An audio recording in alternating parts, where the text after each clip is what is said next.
isso aí, começa agora o Web Diva, 21 horas e 8 minutos. Eu sou Renata Antonelli e a Tata do chat para vocês.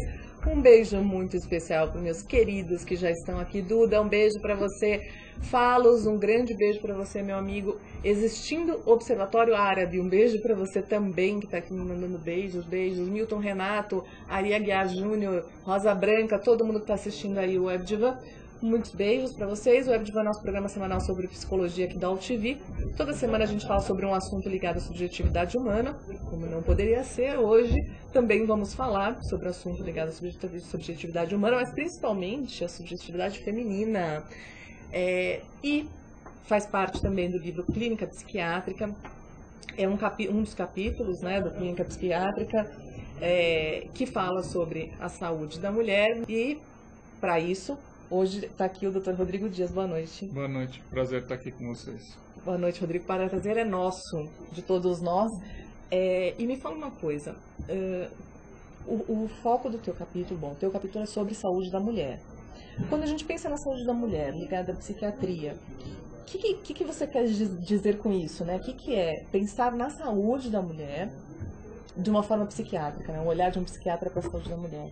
A gente pode falar o seguinte: desde que começa a diferenciação do menino e da menina na infância, que ela que já tem uma diferença de papel, a gente já começa a ver diferença na manifestação das doenças.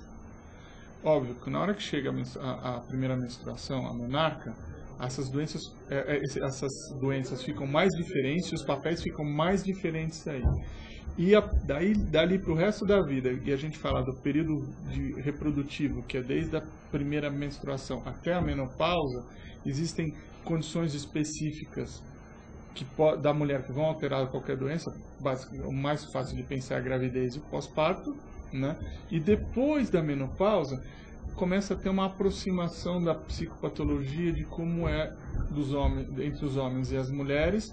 Claro que o que vai diferenciar é basicamente o papel social de cada um, os papéis que são diferentes dos homens e das mulheres, mas as doenças começam a ficar muito semelhantes entre os homens e as mulheres, né? A gente está conversando hoje, né, sobre as questões femininas, e Rodrigo, a gente estava falando durante o intervalo, né, das questões afetivas, dos transtornos afetivos mesmo, dessa coisa mais de ficar mais estável, de ter mais oscilações. O homem também tem oscilações de humor. Existe um nível de oscilação de humor que é normal? Vamos dizer assim, as oscilações, quando elas são pontuais, quer dizer, elas estão em reação a eventos no dia a dia, a gente pode dizer que é normal, né? E se tem dentro do limite onde ela não quebra a funcionalidade, quer dizer, ele está tendo alterações que normalmente são esperadas de qualquer pessoa, que aumentam a angústia, aumentam a ansiedade, mas na verdade elas são movimentos para você reparar aquela situação de angústia, para resolver o problema. À medida que as suas reações ou aumentam o problema ou mostram para você que você não consegue ter um mínimo de enfrentamento, né, um mínimo de confronto, aí você tem também essas alterações. O que é interessante que às vezes que a gente vê numa hora que o homem muitas vezes acompanha a mulher é depressão pós-parto. Muitas vezes, depressão pós-parto, o homem acaba deprimindo junto com a mulher. É uma situação especial que a gente vê que isso anda junto. Mas, não sei, provavelmente a maioria das pessoas não sabem. Mulher tem frequência de depressão na vida, a mulher tem o dobro de depressão do que o homem ao longo da vida. Então é quase como dizer assim, 1 a cada 4 mulheres teve ou terá depressão ao longo da vida, 1 a cada 8 homens teve ou terá depressão ao longo da vida. Não estou falando de pouco, né? Não, bastante. Muito mais do que a gente imagina. É quase como dizer assim, 25% das mulheres vão ter depressão e homens 15%, mais ou menos. Nossa, 12%. É bastante. E passa despercebido, porque dura um tempo, dura 6 meses a 1 ano normalmente, 1 ano e meio uma depressão não tratada, quando é reativa alguma situação, às vezes não sendo reativa, porque quem tem depressão não precisa ter um evento ruim, a depressão vem independente da situação. Então você é muito mais frequente do que a gente imagina. E em mulher, normalmente a gente associa algum evento, a gente associa as questões hormonais.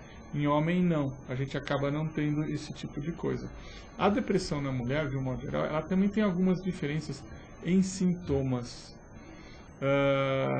A mulher costuma ter uma depressão que a gente fala, às vezes, um pouco mais de oscilação de humor de fato, e normalmente a depressão tira o sono.